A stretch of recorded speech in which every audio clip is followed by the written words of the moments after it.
You're listening to Into the Twilight, an independent, listener-supported show.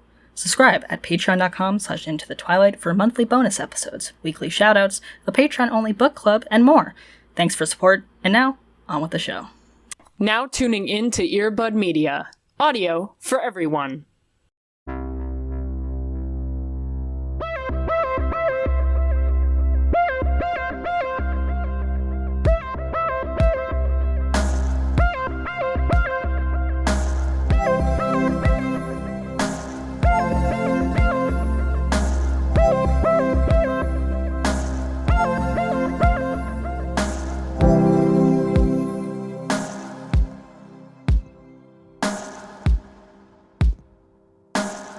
Sheena Shea once said, "We're good as gold, baby." We're so back. Hopefully this isn't picking up on the recording when you're listening back to this, but Holly is snoring really loudly. So if there's a little bit of ASMR on my end, just y'all enjoy it. Yeah, I won't edit it out. That's a treat. That's that's an extra gift for you. Sometimes there's a cat that's snoring, okay? Yeah. There's been worse background sounds, okay? What a treat. Listen, just take it. I know some of y'all have said before that you fall asleep to this, so enjoy, all right? Just got that much easier to Right. just wistfully fall asleep to. Yeah, just welcome it and embrace it there. I am very excited to be here. Yeah. I'm just gonna embrace the fact that we have a wild episode to talk about, and I'm gonna take it in stride. Yeah. But we're here. This is Into the Twilight, folks. Welcome. Hello. Hey. Take a seat. Woo. Yeah, pull up a chair. Pull up a chair. Get cozy. Yeah, it's gonna be a bumpy ride. So welcome. Here. How are you? I'm here. I'm living. Yeah. I have a bit of a happy thing in the form of a something we like to do every now and then, which is good lunchtime YouTube video. Oh, hell yes. Okay. Since, like, the beginning of this year, have been trying to, like, get back into, like, making stuff that's not, like, a job, you know? Right? Like, having creative hobbies. And, unfortunately, to my wallet, that has become film photography. It's okay, we move. We're having a good time with it. We're rolling. It's fine. Okay. But through that, I've been, like, going back to, like, folks that I used to watch online who sort of did stuff for, like, you know, inspo or, like, cool little reviews, whatever. Like, fucking nerdy shit, right? One of those guys I remembered was this dude called Grainy Days. Ooh. And he produces these, like, very cinematic videos of, a lot of times they're, like, reviews or just, like, trying out a new stock, but every once in a while he will drop, like, a 90-minute or 2-hour video that is just him doing either, like, an experiment or going on a trip or, like, doing something. It's just it's just great that those exist, of being like, yeah, here's, like, 90 minutes of me in the desert shooting on large format and trying to see how that works, right? And it's just, like, so fascinating of, like, because it's the same thing with, like, vinyl records, right? Like, I know technically how those and, like, how film works. Like, I know it in my brain, but it still doesn't, like, make sense. It feels like magic. It feels like a miracle. It feels like things that don't 100%. right. Right. It's just like there's, like, I know conceptually and, like, logically how those things happen, but it's a miracle every time it does. I'm like, whoa. Like, you know what I mean? And particularly this video, which is, like, 90 minutes long, of him traveling with his buddy in Arizona to a bunch of different, like, more deserty sort of locations, setting up these huge old-ass fucking cameras that do, like, 8x10 sheets, which is, you know, incredibly expensive and incredibly, like, technical, because it's incredibly manual and it's incredibly, like, based on just, like, the light and where the thing is set and how long you press and hold down the shutter. Just seeing this guy be like, I'm gonna throw a bunch of money at this because I just want to try to get better at this, and, like, this is a thing that I'm interested in. It's something I want to train a skill on, even if not everything turns out as good as I'm imagining it. And, like, the process of taking time with things, or, like, cool. And of course it's like gorgeous because you just see these like huge photos being made and like these like nice desert places and like little fun asides of like, I think this photo is a piece of shit, sorry it costed $10, like fuck, but you know, it's cool, it's so cool, and it's very just like you put it on the background and you're like, I'm having a beautiful time. I think there's something so beautiful about people who learn out loud like that. Totally. Especially with content right now where there is a lot more slop online than there was when I was younger. Yeah. And a lot of it is not, I mean, dead internet theory, right? But like I've grown to appreciate even more people who are willing to not be perfect, because who is, right? But like, I'm going to experiment and show my process like that. I wholeheartedly and will always support people like that. Yeah, and I think like obviously you're so right too, of like there is this increased just overwhelming nature of slop, and we're seeing this of like a huge analog movement of people want physical media and people want to like hold the things and people want to make things with their hands and have a tangible relationship to the things that they make or engage in creatively.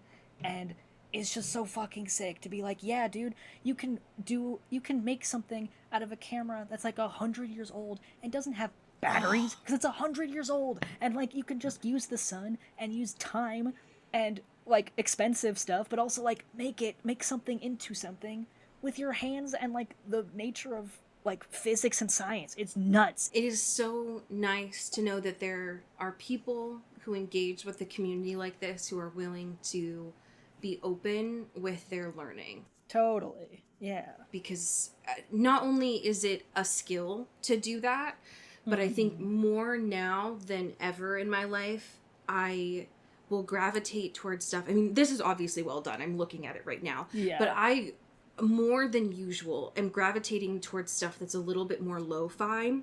Sure. With people demonstrating their life and their learning. Because to me, it showcases that it is not generative AI. Like, it is a real human who is showcasing their life. I've seen some experts talking about this over the last year or two, that like that is probably going to be a trend of like people showcasing more of their like beauty marks and their acne, because it showcases, right, that they are a real person too. So I love this. I think that I will always support people like this, and it gives me another person to be able to watch in the background while I'm working, which I love even more. Yeah, highly recommend. It's a good time. The cats are gonna love it, you know. See some beautiful nature shots. Say less, right? Right.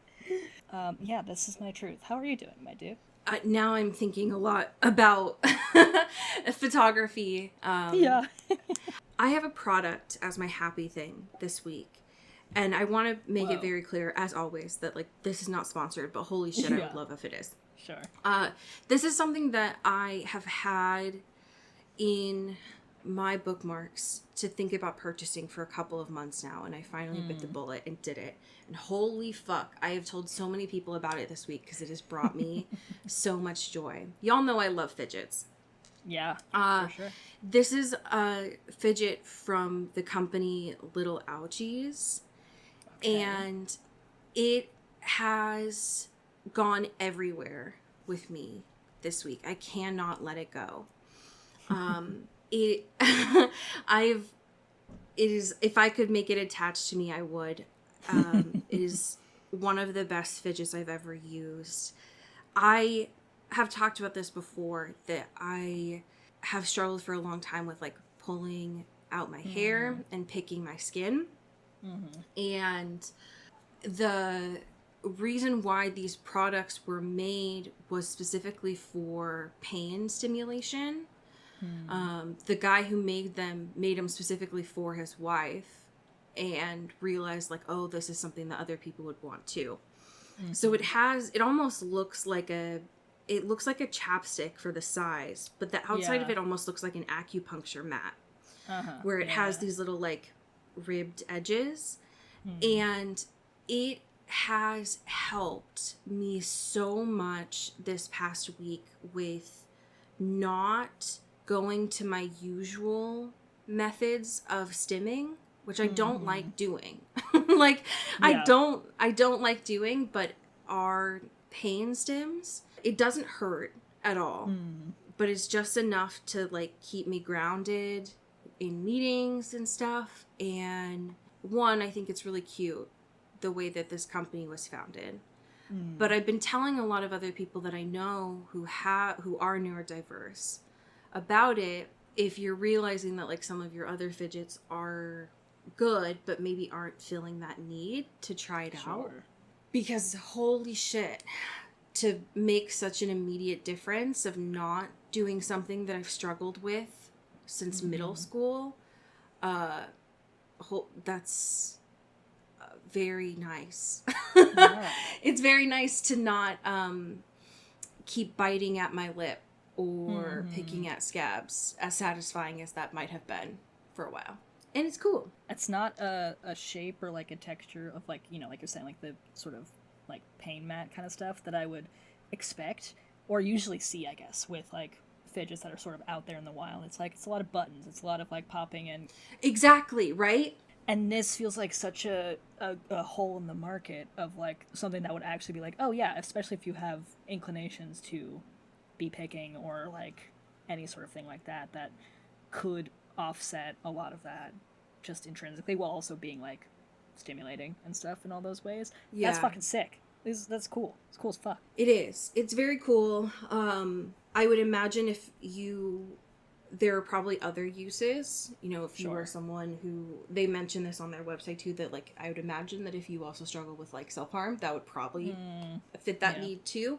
That is thankfully not something that I struggle with, but I found it really helpful for just grounding. Yeah.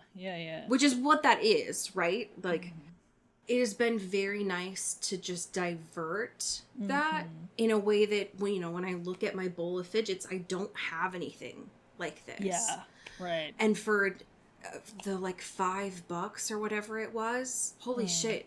Like, that is a worthwhile thing that I had put on my list for months because I've been trying not to impulse spend, right? But it has made a huge amount of difference in just a couple of days. That, hell yeah. If it helps someone else, it is worthwhile to share on there. And it's pretty, so... Yeah, and there's a whole bunch of gay ones I'm seeing on this site. There are awesome. a lot of gay ones, which is very nice. They know their fucking demo. Okay, I see. Yeah. Again, aggressively not sponsored. I spent $7 of my own money or whatever it was. But I know our niche enough that that's probably something that someone else experiences. So enjoy. It's brought me a lot of happiness this week. Hell yeah. We have no news. Nothing's happened this week, which is fine because this is just a chunker of an episode. God, we can't. They won't let us rest. You know? No. And I should have known after last week when Bonnie got powers that there was gonna be some stuff going on. Yeah. At least she's rocking a bob. You know? Oh my god.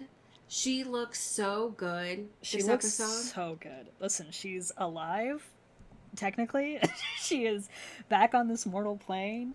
She is rocking a cunt-ass bob. She's bobbing out. She's so hot. Okay, girl. She's in school. She's got a product placement phone. Yeah. We still don't know if she's actually registered for classes, but she is there. Yeah, she is living in that dorm. They can pull her out of there. You know, the amount... There's a lot of things that happen in this episode. But the amount of lore that they dropped... Yeah. This episode was truly unprecedented. Which is saying a lot. Because there have been some meaty lore drops. The one that first came to mind, because we got this a couple of minutes into the episode, that Grams taught at Whitmore. Excuse me? Yeah. What? What do you mean? Is this the... I know that this college is 2 hours away, so it's presumably close enough that Jeremy keeps coming by. Sure. But what do you mean that Grams taught there? And then we don't bring this up again. Right. And it's like... And also, we still haven't really doubled back on the whole Elena's dad kind of stuff here, too. Right. At this university. So it's like, what is this... Is it like how everyone just goes to the high school that also just go to this college because it's 2 hours away? I get it, but also like what's happening here? That feels kind of important. I'm hoping, I mean, listen, Elena's family is like one of the founding families. Yeah, right. And they were supposed to be fighting vampires. But I'm curious how that, if it is connected at all to the massive lore drop that we got at the end of the episode about Damon. How he was locked up in the 50s, I'm guessing, with the time period that they're talking about there. Right. And also, fuck us, by the way. We made so much fun of this Augustine society for thinking that it was brand new. And apparently it's real. And they do have a vampire. And it is a big deal. Yeah, oopsie. Sorry about that. So, I mean, listen, they were doing a really bad job marketing it, so it's not our fault. Right. I will say, in our defense, for a secret society that has existed for hundreds and thousands of years, it does not show it. No, it does not. So that's on them, okay? They need to step their pussies up, all right? It's embarrassment. It's really weird. I have a lot of questions. I mean, obviously now, because I was talking about this last week too. Big bad established. Got it. Thank you. Right. Question answered. But if there is actually an Augustine vampire, then why would Jesse, which I'm not okay and I don't want to talk about that yet, but why would Jesse be a test subject who needs to feed on vampires? Yeah. What kind of fucking... What's happening here? Right. Why are we playing God? I'm a little confused of what is the goal here? I agree. I have questions. And also, if this has been going on, again, secret society, the originals said nothing about this. 2 hours away, they didn't know? Yeah. Like, hello? I mean, to be fair, most of that crew wasn't super, really looking out in other places. That's I guess. true. That's true. Not as reliable. They were a little bit just concerned with themselves. So right, sure. I feel so bad. I was so excited for Jesse last episode, dude. I know we say this often about Bonnie, and it's true that she can't catch a fucking break and she can't have one good thing. But the way that is now happening to Caroline is fucking demented. Like, at and least it has been true from the jump with her as well. Absolutely, for sure. Like, and yes, from top to bottom, absolutely. But, like, at least narratively, can we not have both of those things happening at once? Because I don't love that. I don't love watching that. Because Miss Caroline is here just vibing, having a good thing, is officially off with Tyler. Fuck Tyler. Who gives a fuck about him? Don't know who he is. Whatever. Bye. Right. And is like, this guy is cute. And also, now he's a vampire. And me and my girlies are going to help him out because we know how to be vampires and how to do vampire stuff. And it's cute. It's cute. And they're cute together. And it's cute. And this motherfucking show is like, it'd be so funny. It'd be so good.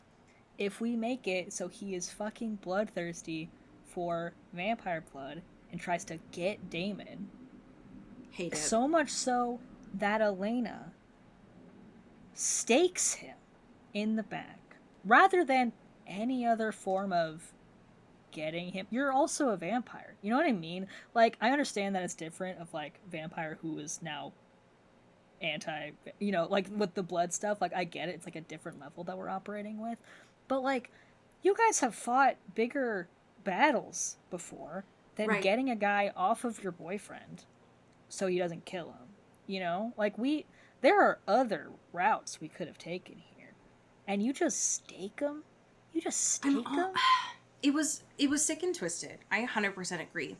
I'm almost wondering if it had to do with the fact that he was created. I mean, all vampires are created, but tested on, because we have seen these vampires being stabbed, impaled with wood before. Yeah. And it hasn't been an ending. Like, it hasn't been a life-ending injury to this way. Yeah. And he was, I think that gone. Like, in a No, second. I agree. Yeah. It was... I feel like Elena knows better and also intended not for it to be a lethal...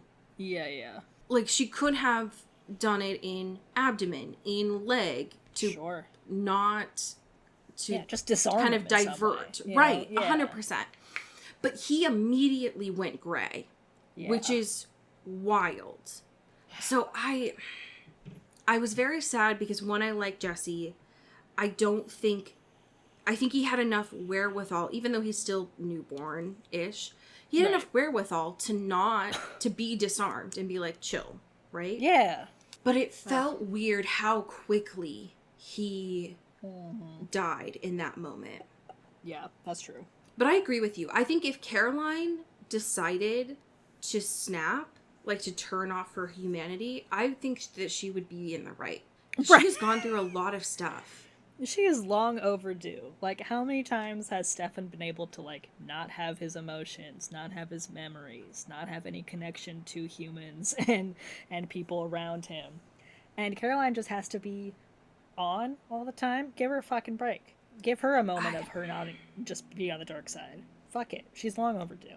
I 100% agree. I am having a really hard time with Stefan right now. Yeah, like, make up your mind, dude. What is this? What is this? And I am glad that Catherine finally said something to him of like, oh, this is it? Like, you thought just killing Silas would get rid of your PTSD, but also, girl, like, we all have this. Right. Like, stand up. Like, oh, poor thing. Killing Silas didn't immediately fix all of your problems that are mostly your own creation and own making.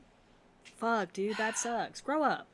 Get up. Their interactions this episode were so funny to me. When Stefan was freaking the fuck out and having a panic attack outside, Catherine's version of the, like, 5 things you can see, 4 things you can touch, being name of the first people that you've killed. So good.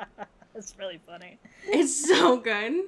I appreciate their dynamic. Oh, yeah. Immensely. But he does need to step it up. Yeah, certainly. Not in the sense of me not having sympathy for this character. Right. But it just does not contextually make sense to me that this situation itself would be the thing that sends him over the edge. Yeah. We are aware that Stefan has gone through other stuff. It doesn't... I don't get it. So get it together, Stefan. We have bigger fish to fry. Like, God. I am glad that the writers somehow listened to us 13 years in the future or whatever and answered the question about Matt, though. That was nice. That was nice. I felt so happy. I was like, oh, finally, everyone definitely forgot about him for a couple weeks, but now he's getting some attention. He's getting a little TLC over here about the, like, fucking traveler parasite that's in his body. It was a way faster resolution than I imagined, but okay. Yeah. The fact that it's Catherine, too, it's like he has so many actual friends. Catherine's not really one of them. No shade. But, like, that's just how it is.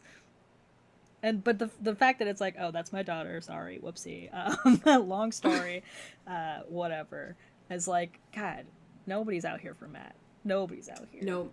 For this man. No, he's just watching this video at work. Yeah. My guy. Poor thing. Sometimes you just gotta get rid of your possession in the back room at work. Yeah. And then you go on with life. Yeah. I mean, they answered it, so I feel a sense of relief there, which is good. Mm-hmm. I don't disagree with Caroline this episode and how much she was harping on Damon. Mm-hmm. Because he was on one this episode. Yeah. And in a way that is not just, classic Damon, you know? like something's up, right? And definitely it does feel Caroline's ire. Like, it's not out of left field, but it's a lot more intense, perhaps, than it has been, you know? Because we've always known that she's been not super cool with Elena and Damon, but, like, she's been fine with it. But, I mean, except for when, I guess, they almost burned down the fucking dorm room with the gas leak. Oh, well, that's true. Yeah. But other than that, not a lot of, like, disturbances, not a lot of stuff like that. But this visit is like, this guy fucking sucks, Elena. And you know that, and I know that. He's bad for you, and he sucks really bad. And he is also playing a lot of nasty games here. He's doing a little, like, commandeering the situation with Wes and trying to, like, the way he has this, like, pseudo interrogation scene with him, where he, like, kind of makes it into a game show. It's like, if you answer my riddles 3, you can use my blood to save you. If not, this flesh-eating bacteria that I'm going to inject in you is just going to do its nasty work. It's like, hey, Damon, hey, we don't have to be doing all that, huh? Probably not, right? And like, also, Damon, you don't think a vampire can get rabies? Right. Yeah, like, I feel like there's, it's very clear he's unfamiliar with the things in that room, which understandably so. I understand it. But, like, it's just, and I understand that Caroline's pissed, and even when she was like, the Elena I knew would have given Jesse a chance. First of all, bars. Fire, damn. Get her ass.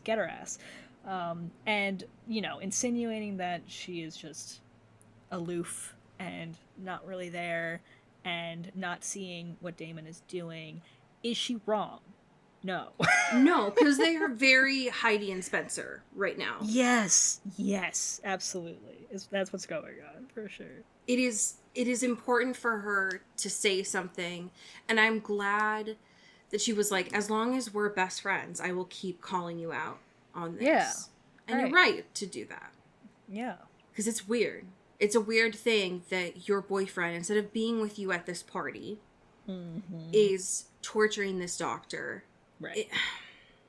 And not just being a Damon kind of thing of like, I'm going to lock you in the basement like he would do with Catherine, but like, I'm going to infect you with these diseases. Yeah. It's a weird thing, dude. Yeah. Yeah. Surely you didn't have to do that. Surely that's not the only Surely option not. we had here. Surely not. Surely not. How did you feel about Aaron's backstory of his parents? Yeah. And how they died by bears. Right. Yeah, we're getting a lot more of Aaron in here, and Elena's realizing, like, oh, maybe there's something, a commonality, I suppose, that we share here. Aside from the Dead Parents Club? Yeah, right, yeah. I mean, listen, that's a lot of it. Can't deny that that's a powerful bond. Right. But, okay, like, I just feel like with Aaron, he seems like they're, at least previously, there's been, like, sprinkling him in, being like, don't worry, guys, he's gonna be important. And it's like, okay, I trust you, and I believe you. And now it seems like we're getting a little, like, okay, how is he getting positioned into the narrative? Right. Or whatever. I agree. Especially because he's Jesse's roommate. Right, exactly. Like, and that was a key moment, too, of being like, can he do it? Because he needs to realize how cool being a vampire could be. And, like, that he could do stuff. And it's like, what we could have had. This could have been such a great little sitcom vibes here of this unconventional, wacky little friend group. But no. I wanted more for Jesse, damn it. Yeah. Also the fact that Aaron is having this, like, really emotional conversation about, like, his parents dying in front of him while they're just, like, blasting Jello shots is really good. Dude. That's really good. There were so many Jello shots. And listen, okay, I know that this is a college and I have to suspend my understanding. Yeah. But you mean to tell me that there's, like, 100 of these college students and they're drinking in the main living area of their dorm? Mm-hmm. Quite a few of them being underage. Do I think that that's actually the safest route? Like, that is harm reduction versus them going off campus to do it? Yes. I do think that that's actually the better opportunity. Does that actually happen? No. No, that's not what actually happens. Also, them just setting those Jello shots out and not having them on a cold surface, those would have liquefied. Diabolical. Yeah. Nasty That's number one rule of Jello shots. You don't do that. You serve them cold. You serve them on a cold surface. Get a little ice. Yeah, the ones that Elena and Aaron would have had would have just been liquid. Yeah, totally. But just peace a and slush. love, you know? It's just nasty. Yeah. Oh, God. I am very curious to know your thoughts about Miss Bob. this episode. Miss Bob. Miss Bob. Miss Bob is pretty nasty. God, she's going fucking through it, man. I hate it. I'm Also, glad that she's here, though. I'm glad that she's she's with the here. girls. She's with the girlies, and now I guess she's, quote, like, madly in love with Jeremy. Okay. Which, Sure. I'm not super pro that, but whatever. If you're happy, I'm happy. But she's not If you happy. like it, I love it. You know what I mean? Right.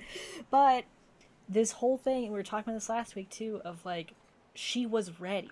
You know, like, she didn't want to fuck with the universe in a way of upsetting the balance and all that shit. If it meant coming back. Like, even if she really wanted to be able to, like, hug Jeremy again. Or, like, be with her girlies. Like, I get it. But those were the concessions and things that she knew about that she was ready for.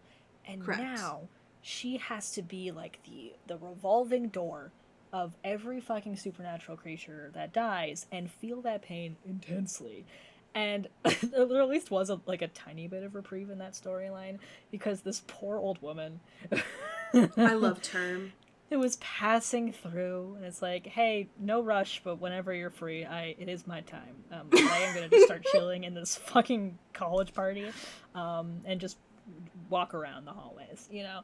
And she's telling her about this and telling Bonnie, and Bonnie's like, yeah, was a witch, now I'm just kind of like here, this is kind of my thing now, but hey, better than being dead, right? Up top. This poor woman's like, yeah, that's where I'm going, actually, but thank you for that. But, like, it is actually a nice moment, because she's like, but you know what, it's cool, like, I know I died, and I'm cool with that. I got no regrets. I'm out here. I know. I'm passing on through. And Bonnie's like, fuck, that actually sounds really nice.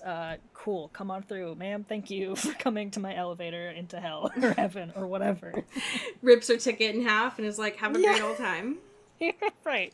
Yeah, don't have too much fun in there, but, you know. I loved her. I thought she was so sweet. Yeah.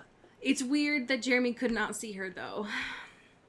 Yeah, right. Because that's also the thing, too, with Jesse, right? Because he does not see that either.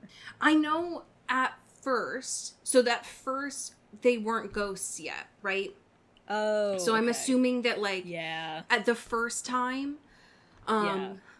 they have not passed through. But it is Gotcha. weird that after they have passed through Bonnie, that he can't see them. But maybe it's because they're not ghosts anymore, that they're passing.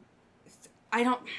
Yeah. Listen, I'm trying to work with the lore that they have, and I don't know that they have really worked out the lore yet. Sure. The woman was very sweet. I liked hers.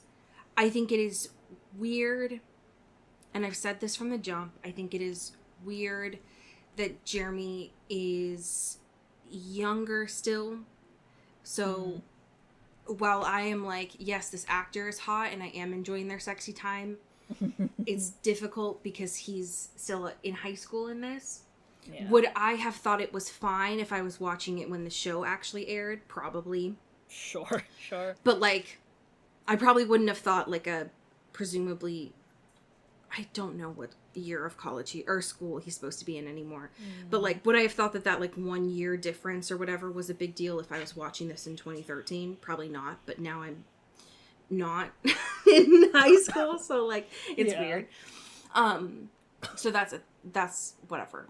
Jesse being there killed me. It was so sad because Bonnie had just said, like, oh, I'm missing magic again. Yeah. And then him being like, I don't want to go.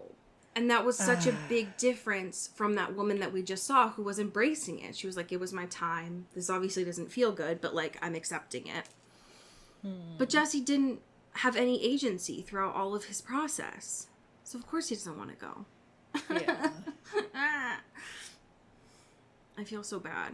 And, of course, she hadn't told Jeremy. So Jeremy's like, girl, what the fuck? Did your appendix just burst? What just happened? Yeah. Girly pop. Girl. It's only been presumably a week, maybe, of this. Yeah. Not handling it well. Not taking it good. For sure. And yeah. I would be in the same spot. I also would not be processing it well. Yeah. It's not fair. Right. It's not fair, and I feel really bad. And I'm sorry, Bonnie. You deserved better. God. There are two things near the end of this episode that shocked me a little bit. One, obviously Damon's backstory being revealed with that vervain smoke. Because, whoa, first of all. The fact that Where does that come... Atomized vervain is so fucking funny. That's so good. He's literally like the Inspector Gadget, Dr. Evil of vampire hunters. It's so fucking sick. Well, not even hunters, but like, you know, vampire obsessives, I suppose, is more the experts. I don't know. I mean, what else would that red button do? You know what I mean? Because, like... yeah. It's literally pull the lever crunk, and it's like just literally fucking gas smoke bombs of vervain. That's so fucking funny. What do you mean to tell me that in the 50s, we're now going to get into the asylums, and Damon was one of those? So much so that his initials were carved into the wall. That's tough. And that he didn't know. Like, it had been sleeper celled into him when he looked at those numbers. Yeah. Okay. And presumably just him. We didn't hear anything about Stefan. Yeah. Sure, Jan. Okay. So great. Yeah. Nervous about that. And then also, Miss Catherine left a note for her daughter and was like, okay, I'm going to cause a scene for Liz. Right. Yeah, I'm going to do something that's going to change the trajectory of your life forever. I know that I just stabbed Matt in the back of this Mystic Falls, but I'm going to cause a problem for this whole town. They're going to think Elena died.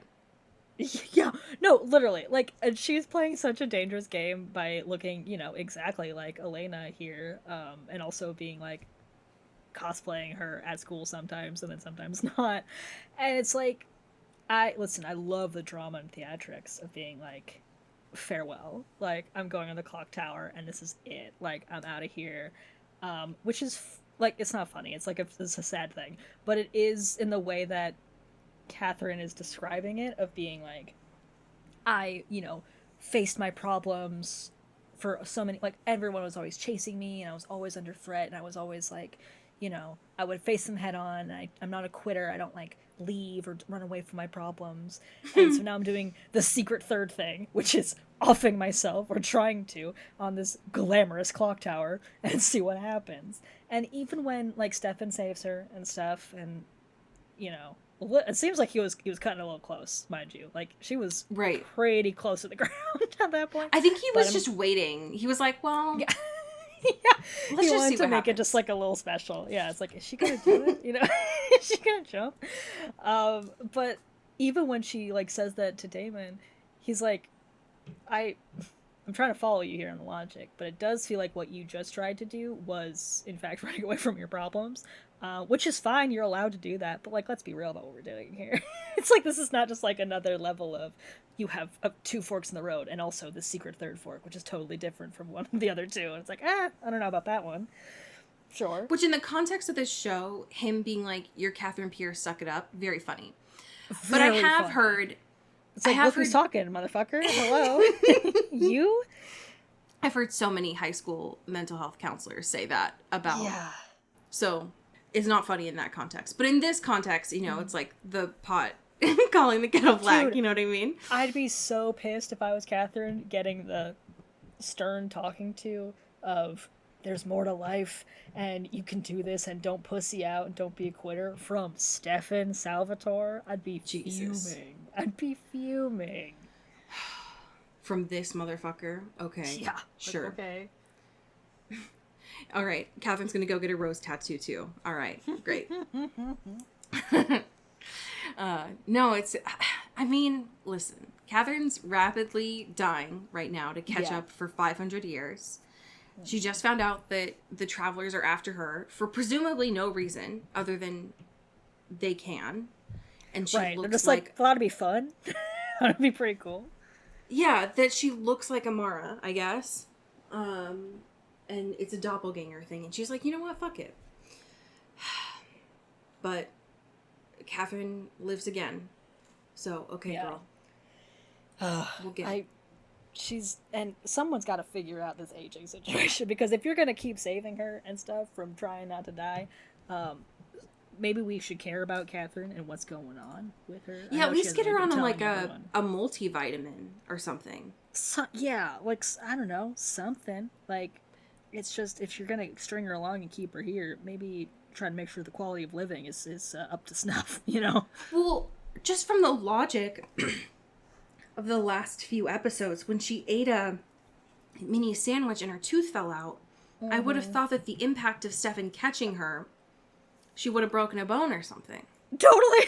Yeah, for sure. Like, I don't know what she's rocking with here right now, you know? Right. Like, does she have the body of an 80-year-old woman? Like, I'm scared. Or like a I don't know. 500-year-old woman, I guess. I don't know. Like, I don't know, man. What's happening? I'm scared. I'm worried, but apparently her and Stefan have somewhat of a truce right now. Yeah. So that's fine. What I'm more concerned about right now is 1, Bonnie, 2, Caroline, 3, whatever the hell is going on at Whitmore, because it seems like there's a lot of stuff happening. And next week it sounds like, based on its title, The Cell, we're going to get a little bit more of Damon's backstory in the 50s. Oh, I'm nervous. Yeah. I'm nervous. So yikes. I'm hoping that the Augustine vampire isn't actually named Augustine, but we'll see. Mr. Augustine. Mr. Augustine. Your Honorable Augustine. Yeah, we'll see.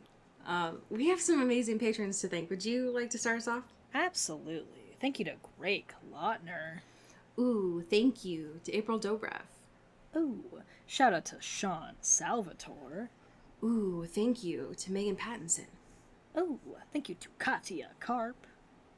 Ooh, thank you to Genevieve Morgan. Ow. Thank you to Danielle Burke. Ooh, thank you to Janae Bennett. Ooh, thank you to Dan Zeklos. Ooh, thank you to Emily O'Zara. Ow. And last but certainly not least, thank you to Jaylene Ivashkov. Bow, bow, bow. I have a fan fiction for you today that was written by the author Watts Carey Lou, and it was updated today on the 23rd. Okay. It is titled Not a Trope in Hell, and the summary is this.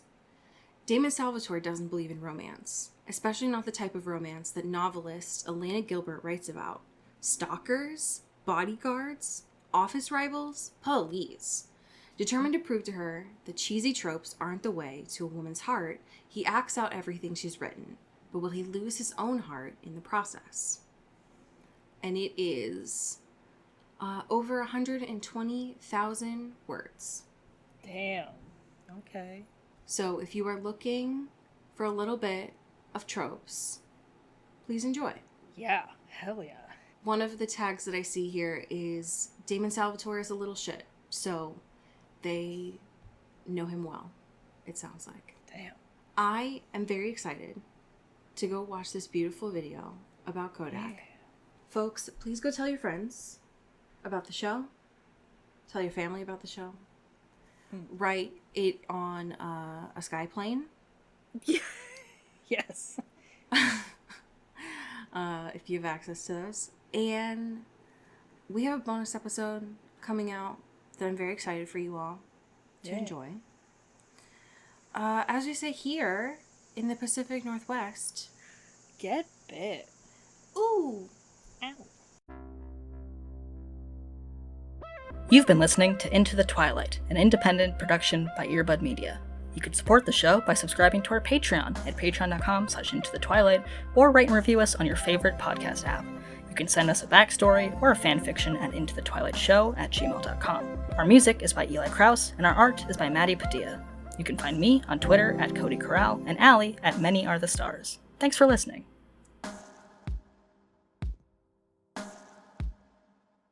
You've been listening to Earbud Media Production. Earbud Media, audio for everyone.